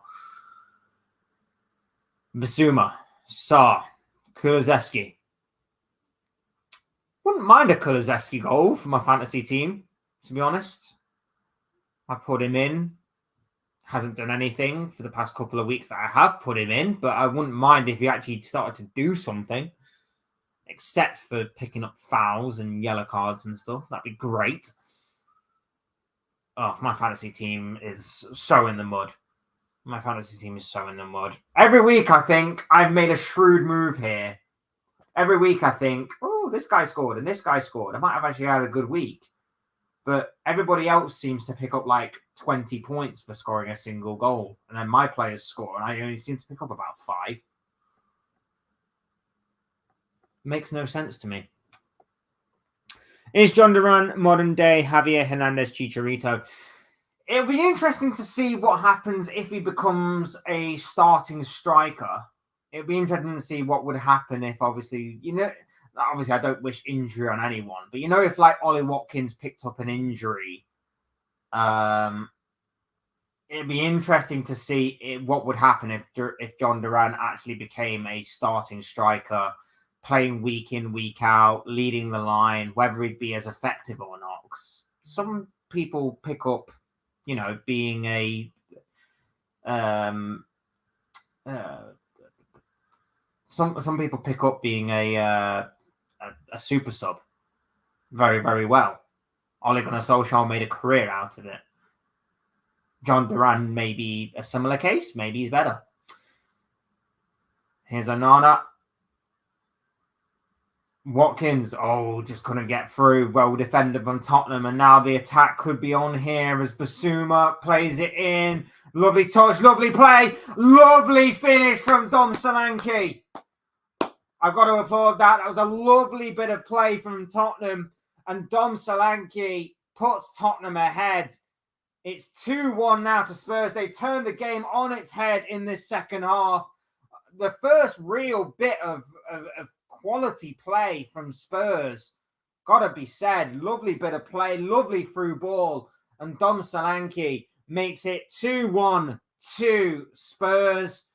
Tottenham are in front, and it all starts from a very good interception and challenge, I believe, from Ben Davies.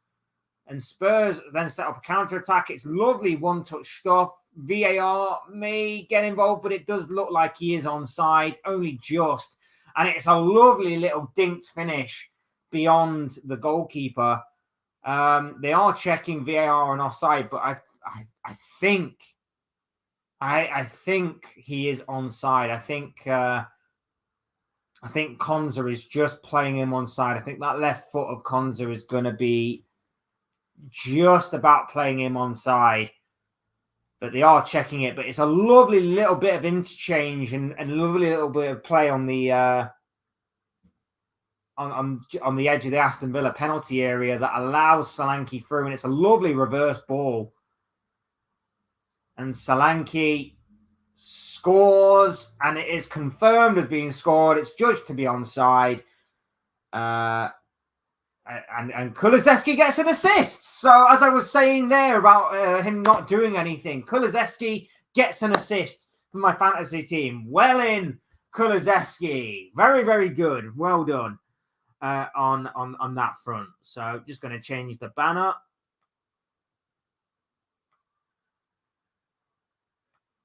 But that could be a big goal in the season of Tottenham. Big goal.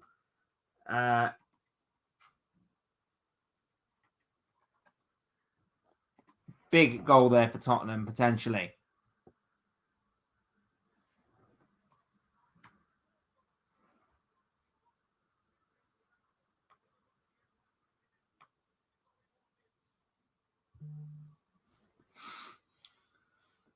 But yeah, to say he had one moment, Solanke, earlier on in this game. He's not really had a lot in front of goal today, Dom Solanke, but he was on hand there to run through, and it was a very well taken goal. It was a lovely little dinked finish over the goalkeeper as Tielemans plays one into the back post. It's played across goal, but it's well dealt with by the defence. Now it's going to be interesting to see how Villa respond. They've not really been able to get out their own half much in this second half. They've really been sat back and tried to soak up the pressure of Spurs as Onana fires one into Rosette. Are English players good, or because homegrown rule, they have value in the Premier League? Well, FFP is definitely dealing with that because obviously teams make pure profit off of homegrown talent. So, yeah, they're certainly got value there. But yeah, just looking at the goal again, lovely little play. Lovely ball into Brennan Johnson. Tees up Kulusevski. And then Kulusevski with a lovely little through ball into Solanke. And Solanke with a well-taken finish. We're waiting for VAR. I might have made comment too early. Goal stands Tottenham winning. Ange ball, 4 goals so far for Dom Solanke. Haven't Aston Villa lost the last match or two? I think my issue with Villa is they're a very good side, but the problem that I think they may run into is things catching up with them a little bit. They haven't got the biggest of sides. They don't really have a lot of strength and depth. I do feel like as Tottenham win it up high again, and they've got the overload going on. They've got Richarlison one way, he crosses it in, and Don Solanke's there again. It's 3-1 to Tottenham. Solanke has scored his second in a matter of minutes. Spurs are 3-1 up, and that is potentially game over. Tottenham 3, Aston Villa 1. Villa again shooting themselves in the foot. Tottenham win it high. They play the right pass. Richarlison involved. And he tees up. Solanke, who this time has the simplest of finishes, to make it 3-1 to Ange Postecoglou's side. Hopefully this stands in good stead because we play Villa next week. So hopefully, or this will either fire them up. I don't know.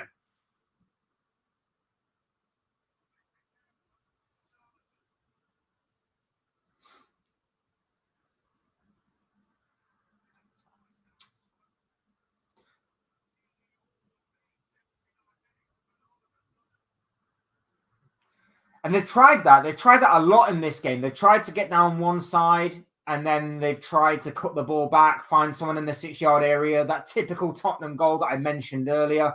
Richarlison is down. Probably time wasting knowing him, but he actually does seem in a little bit of discomfort, so I might give him the benefit of the doubt. You can tell I really just do not like the guy. But yeah, you can see that you can see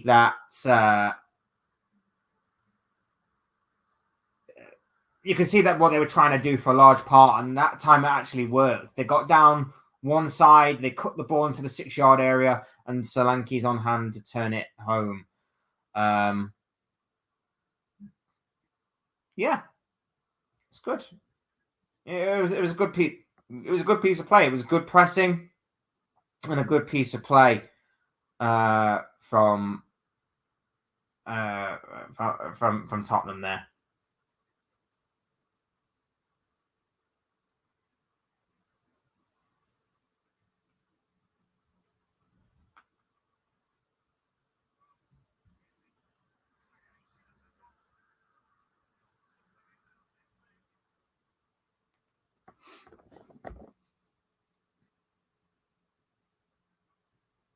I'll turn around. It's really, really dark now.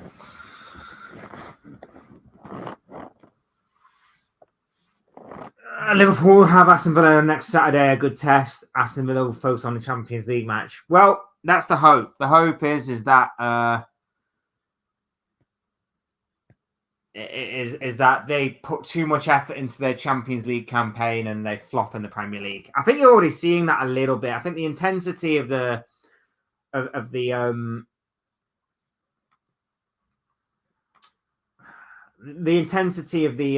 Champions League may be a bit too much for them to handle, going from like midweek games of Champions League caliber to then, facing a Bournemouth, with all due respect, or facing a, Tottenham.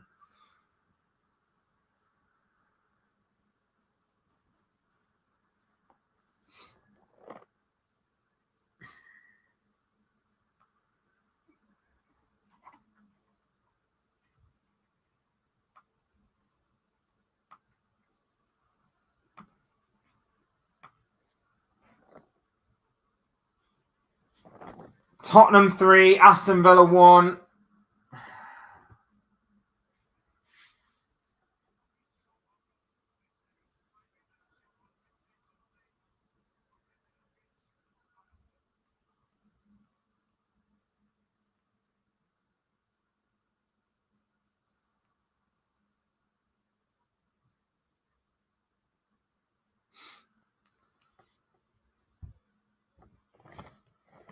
Ooh. Tottenham look to have won. Will you do a second stream or no? I think I might. I'm kind of feeling it a little bit, and I'm very much interested in the. I'm kind of interested in seeing how the Man United game works. What I'm expecting from the Man United game, just whilst this is Take care. Was good talk to you. Ask random topics such as TikTok. Anytime, bro. Anytime. Love to obviously have you on, and thank you for contributing, my dude. Love and respect to you. So thank you very much, and I hope to see you again very soon, my dude. Hope you are well. Stay safe. See you again very soon. Chelsea has so many good players, as we know. Well, I'm expecting a very decent game because I'm expecting, with everything that's happened this week with United, for Old Trafford to be absolutely rocking. I'm expecting Old Trafford to be the liveliest and maybe happiest it has been for a long time. I'm expecting it to be a very hostile ground and atmosphere for those Chelsea players. And remember, those Chelsea players are relatively young, so it's going to be interesting to see how they handle that kind of occasion and whether or not those United players will handle expectation or whether or not those Chelsea players will crumble under what is expected of them. Because on paper, you would expect probably Chelsea to go on and win that game. But with the way that obviously I'm expecting Old Trafford to be, with the way that I'm expecting those players to kind of feel the atmosphere and be happy about it, I'm somewhat expecting United to get something from that game. So I think it's going to be a really good battle. I think it's going to be a really, really good game and one that I'm exceptionally looking forward to as we progress. So yeah, I'm looking forward to it.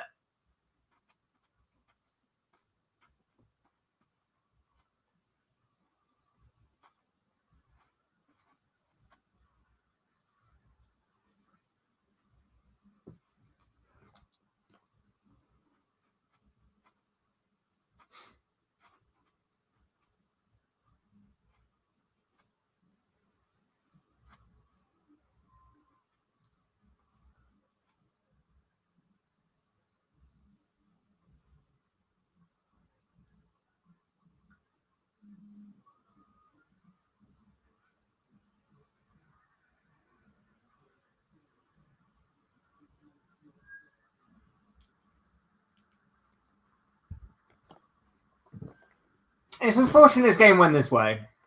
I was expecting a few more goals, maybe. I was expecting it to be a bit more of a fight from Villa, but to Spurs' credit, second half, they definitely changed things around. They were getting no joy whatsoever from them. And then moments of quality. Son's cross for the first goal, absolute quality. The little interchange of play and then Solanke's finish was quality as well. And then for the third goal, it was just about Aston Villa shooting themselves in the foot, playing out from the back. They only had one or two slight warning signs about playing out from the back, did Villa, but they didn't obviously heed them warnings. And then all of a sudden, before you know it, Spurs are on the attack and put the ball into the back of the net. We'll see if Villa can set up an interesting finale, though. It is Spurs after all. There is no way of saying that this is a win for Spurs until the final whistle, even if they are 3-1 down with roughly 3 minutes to go of normal time, plus however long it's going to be added on in injury time. So there's no point saying this is a definitive win for Spurs as of right now, because it is Spurs. But that's a poor corner. Headed out and will be a throw into Aston Villa.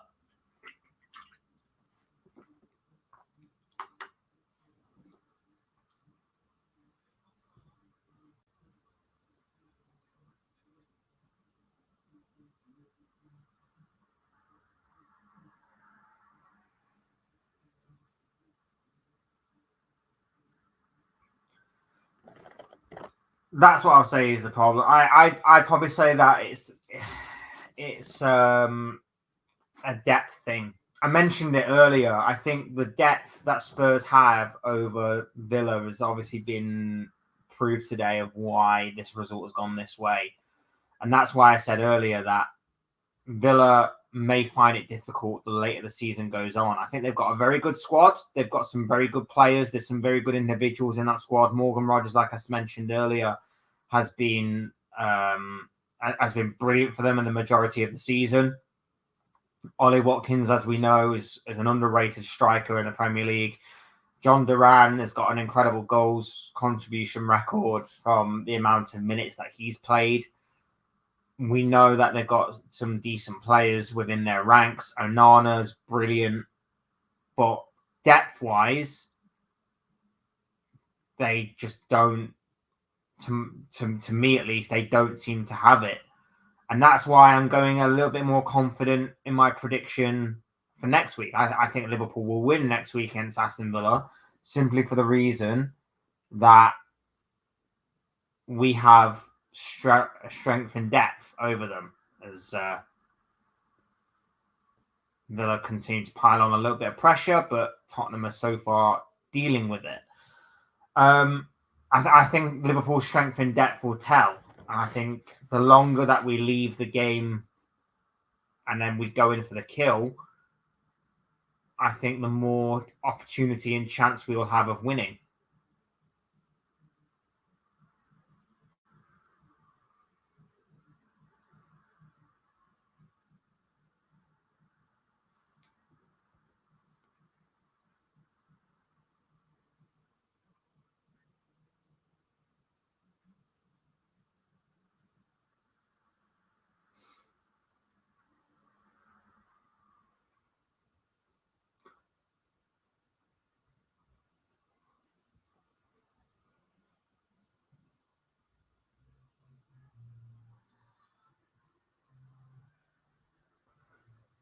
Onana flattens a Tottenham player there. Can't quite see who it is. 10 minutes of added on time. 10 minutes of added on time. So there's still an opportunity for Aston Villa here. 10 minutes to go. We'll see if that does anything. I don't know where they've exactly got 10 minutes from. I know that there was a couple of injury concerns. I know obviously Morgan Rogers. I know obviously Christian Romero. I know Richarlison. And I know obviously the goals, substitutions and stuff. But 10 minutes seems a bit extreme, doesn't it? Anyway, 10 minutes. That seemed to be a regularity last season. We don't really get that much now.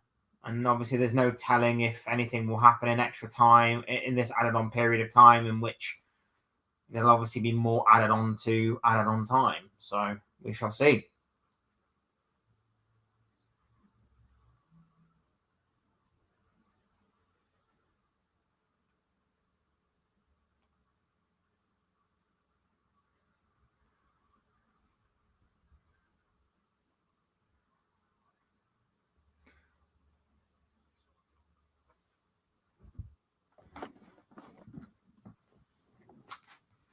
As you'd expect, Tottenham sitting back a little bit, inviting the pressure from Aston Villa. Be a big win this for Spurs. The only problem with it is it's a good response from obviously the defeat last week, but you wouldn't put it past Spurs to go and face Ipswich next week and lose. You really, really wouldn't. They've already given Palace their first victory of the season. You wouldn't put it past them to go and give Ipswich their first win of the season as well. A very cheesy 1-0 Ipswich win. Liam Delap. Keep calling him Rory. Don't know why. It's ridiculous. But you wouldn't put it past Spurs. I'm just saying you wouldn't put it past them to get a big win here. I mean, didn't they beat Villa last season and they still finished below them? So it's like, who cares?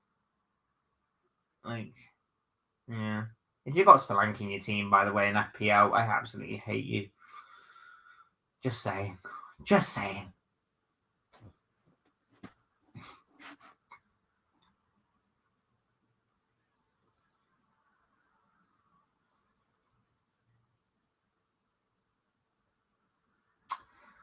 Yeah, Villa just seem out of energy, out of ideas, and it just seems like this game is going to peter out into a 3-1 win for Spurs.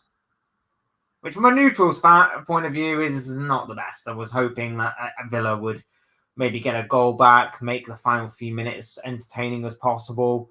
Doesn't seem like that's going to happen. It just seems like this is going to peter out into a 3-1 win for Spurs, which is a very good result for Ange Postecoglou's side. But again, how much can you really take from this, knowing the inconsistency of the Tottenham? As Spurs win a free kick for a foul on Brennan Johnson, who has been very energetic in the second half. Like I say, it's been a very good second half display from Spurs. Second half FC coming to the forefront yet again. They weren't the best in the first half, but second half, couple of alterations, couple of moments of quality have really turned this game on its head.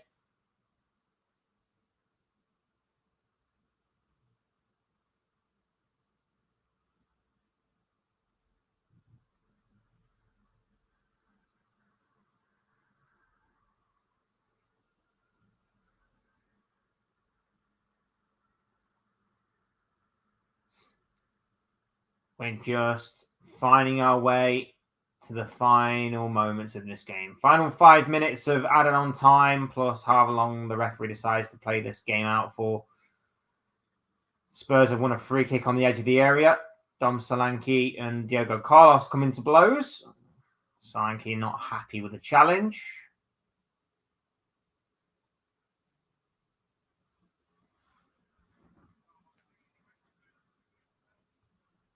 He just gets bundled over there by Carlos. Probably lucky not to have got a yellow card for that, Carlos. But I think with the way that obviously the game is now and petering out, the referee probably just keeping his cards in his pocket.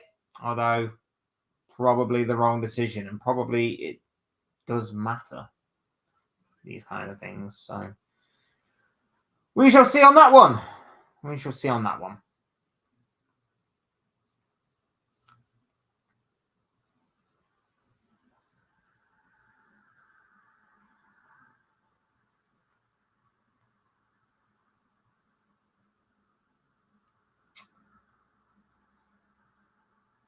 Free kick in a dangerous position here for Spurs.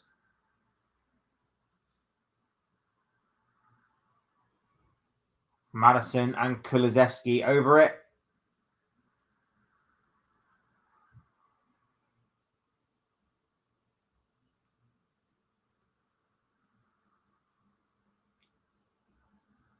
Looks like it's more going to be Madison than Kulusevski.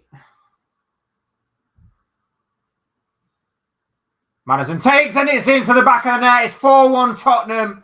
Perfectly executed free kick from the Englishman. Brilliantly executed over the wall, under the crossbar, top corner. James Madison records another goal to his collection. And if the game wasn't over before, it certainly is now. Spurs 4, Aston Villa 1. James Madison with a pinpoint, brilliant free kick to really put the icing on top of the cake for Spurs. Big 3-pointer. Dart celebration to go with it. It's a very good free kick. Very good free kick by Madison to just get it. Seen a bit of a small, a limited wall though from Aston Villa. I'm not sure if that was intentional by design or whether they thought Kulusevski was going to take it over Madison, but a very well taken free kick by James Madison nonetheless, which wraps up this game. Is there just something about Spurs that Villa can't handle? I don't know. I don't know. Certain teams just have the numbers of certain other teams, and that seems to be the case when it comes to this. Because Villa, first half, weren't amazing, but were okay. Good enough for their 1-goal lead, I thought. But in the second half, it's been completely turned around by this Tottenham side, and Postecoglou has to take a lot of credit for adapting to that. The Tottenham players have to take the credit for moments of quality. And it's been moments of quality that have ultimately won Spurs the game here. Son's cross, as I mentioned before, the little play-through by Kulusevski, the little reverse ball to Solanke and Solanke's great finish, the press from Spurs for the third goal. And then, of course, James Maddison's free kick there. Moments of quality have certainly helped Spurs in this game towards 3 points. Just change that as well.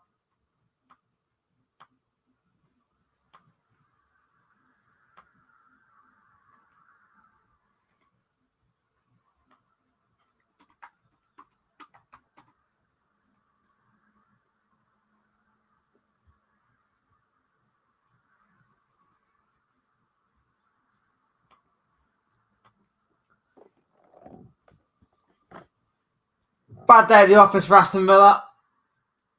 Fingers crossed they don't retaliate by putting in a good performance against us next week. Fingers crossed it is not a good performance, and fingers crossed Liverpool can deal with whatever Villa are going to be throwing at us. We should see. We're entering into the final seconds of this game. Villa fans already heading for the exits. Tottenham fans happy and jubilant. A complete contrast to what occurred last week.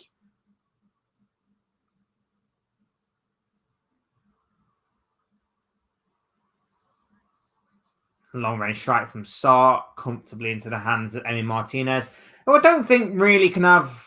He's conceded 4 goals, but I don't think he really could have done much about any of the 4 goals. I wouldn't really put the blame on Martinez, to be honest, in any of the goals and the situations that Villa find themselves in. I'd say it's poor defending, if anything.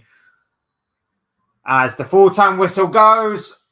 Tottenham 4, Aston Villa 1. That's the way it is finished at the Tottenham Hotspur Stadium. A big victory for Ange Postecoglou's side. A complete contrast to this time last week where they lost 1-0 to Crystal Palace, of course. They bounced back in a big way. It's been a big week for Spurs after that defeat against Crystal Palace, beating, obviously, Manchester City in the Carabao Cup, and then, obviously, winning in this game in the Premier League. A massive win for Spurs here. 4 goals after Morgan Rogers had obviously put Aston Villa ahead in the second half. Brennan Johnson got Spurs back on level terms. A brace by Dominic Solanke quickly followed, and that was a brilliantly well taken brace as well from the England striker. And then, of course, to seal the deal, to put the cherry on top of the cake, James Maddison with a perfectly executed free kick was all that was written about this game and much more. A brilliant display from Spurs in that second half and a well-deserved victory. Right. I've enjoyed that one. Been fantastic talk to you all. It's been fantastic watching that game. A brilliant game as I predicted. Not quite the result that I predicted. I predicted a draw, but fair play for Spurs for getting the win. Right, we're going to take a 20-minute break, and I'm going to be back for the Man United game. I'm feeling it. I like it. We're going to be back from the Man United game, but I'm going to take a 20-minute break. I'm going to get everything sorted. We're going to get a bit of food, and we're going to be back for the Man United versus Chelsea game. Thanks, everyone, for watching, guys. Take care. Good night. God bless. And I will see and speak with you all again soon in another video or live stream or however long it will be. Or if you want to be back in 20 minutes, like I say, we're back in 20 minutes. We've got the Man United versus Chelsea game starting. And it's going to be a cracker. If this one's going to be a cracker, I'm hoping for more of the same in that one. And if that one is anything like it was last season, we are definitely going to be in for a cracker. So, 20 minutes. I'll be back-ish. 20, 25, maybe. 5 minutes before we begin. Anyway, I'm wasting time here. Let's go. See you all again soon.